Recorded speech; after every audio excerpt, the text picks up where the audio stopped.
Salam sejahtera, salam Malaysia Madani dan salam perpaduan. Yang berusaha Tuan Pengerusi Majlis Barisan Panel Hakim yang arif lagi bijaksana, Dif-Dif, kehormatan para berguru, seterusnya hadirin yang saya hormati sekalian. Bersatu kita teguh, bercerai kita roboh. Peribahasa ini bukan sekadar anggapan indah, malah menjadi peringatan bahawa perpaduan merupakan asas kekuatan sesebuah negara. Persoalannya, apakah menjadi tunjang kepada perpaduan rakyat Malaysia yang terdiri daripada pelbagai kaum, agama dan budaya? Jawapan ialah rukun negara. 5 prinsip yang terkandung dalam rukun negara bukan sekadar lafaz yang diucapkan setiap kali perhimpunan sekolah, tetapi merupakan falsafah kebangsaan yang membentuk identiti rakyat Malaysia. Daripada 5 prinsip tersebut, saya memilih untuk menghuraikan prinsip keluruhan perlembagaan kerana di sinilah terletak asas kepada kestabilan, keharmonian dan kemakmuran negara. Hadirin yang dihormati, perlembagaan persekutuan ialah undang-undang tertinggi negara. Di dalamnya terkandung hak dan tanggungjawab setiap warga negara. Kedudukan institusi raja berpembelangaan, kebebasan beragaman, pembahagian kuasa kerajaan serta jaminan keadilan kepada semua rakyat. Keluruhan perlembagaan bermaksud setiap rakyat wajib menghormati, memahami dan mematuhi perlembagaan tanpa mengira kedudukan atau latar belakang. Tiada sesiapa yang mengatasi perlembagaan.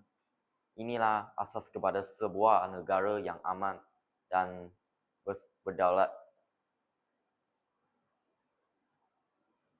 Namun begitu, cabaran hari ini semakin besar. Kita hidup dalam era digital yang membolehkan maklumat disebarkan dalam sekelip mata.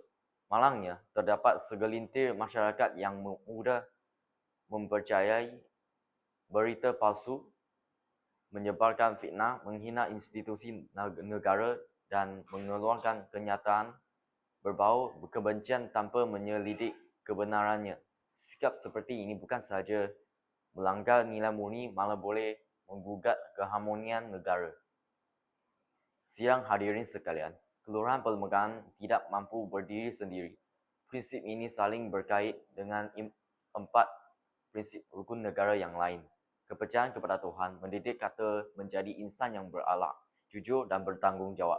Individu yang benar-benar menghayati ajaran agama pasti akan menghormati hak orang lain dan menjauhi perbuatan yang boleh memecah belahkan masyarakat. Kesetiaan kepada raja dan negara pula mengajar kita agar menghormati institusi raja berpembelangaan yang menjadi lambang perpaduan negara. Kesetiaan bukan hanya diukur melalui kata-kata, tetapi melalui tindakan mempertahankan keamanan, memelihara keharmonian dan mengutamakan kepentingan negara. Prinsip kedaulatan undang-undang memastikan setiap individu dilayan secara adil tanpa mengira pangkat atau kedudukan. Apabila undang-undang dihormati, keadilan dapat ditegakkan dan keamanan dapat dipelihara. Akhir sekali, kesopanan dan kesusilaan menjadi benteng kepada hubung sesama manusia. Dalam dunia media sosial hari ini, adab semakin terhakis, kata-kata yang kasar, fitnah dan penghinaan semakin mudah ditularkan. Sedangkan masyarakat yang bertamadun ialah masyarakat yang mampu berbeza pendapat tanpa memutus silaturahim. Hadirin yang saya hormati, saya sebagai generasi pewaris negara, apakah tanggungjawab kita? Pertama, fahami perlembagaan dan hayati rukun negara. Jangan sekadar menghafalnya, tetapi amalkan dalam kehidupan seharian. Kedua, jadilah pengguna media sosial yang beretika.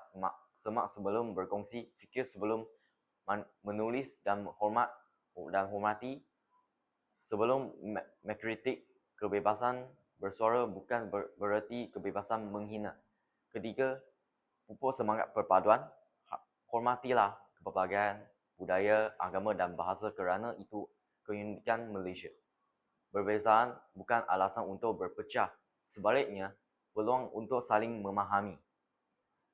Keempat, patuhi undang-undang dan amalkan integriti. Negara yang maju bukan hanya diukur melalui bangunan penjaga langit, tetapi melalui rakyat yang berdisiplin, berakhlak mulia dan bertanggungjawab.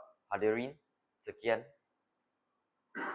Tunku Abdul Rahman pernah menyatakan bahawa kekuatan sesebuah negara terletak pada perbuatan rakyatnya. Perpaduan pula tidak akan dapat dipertahankan tanpa menghormati perlembagaan sebagai undang-undang tertinggi negara. Marilah kita menjadikan rukun negara sebagai panduan hidup, bukan sekadar lafaz di bibir. Jadikan keluhuran perlembagaan sebagai benteng yang menyatukan rakyat, kedaulatan undang-undang sebagai jaminan keadilan, kesopanan dan kesusilaan sebagai budaya masyarakat, kesetiaan kepada raja dan negara sebagai lambang patriotisme, serta kepercayaan kepada Tuhan sebagai asas pembentukan insan yang berintegriti. Sebelum saya mengakhiri pidato ini, izinkan saya mengajak hadirin merenung sejenak. Jika kita ingin mewariskan sebuah Malaysia yang aman, jangan hanya membaca perlembagaan, fahamilah maknanya. Jangan hanya melafazkan rukun negara hayatilah. Semangatnya, dan jangan hanya mencintai negara dengan kata-kata, buktikan cinta itu melalui tindakan. Sungguhnya, keluhuran perlembagaan ialah nadi perpaduan dan perpaduan ialah jiwa Malaysia. Sekian, terima kasih.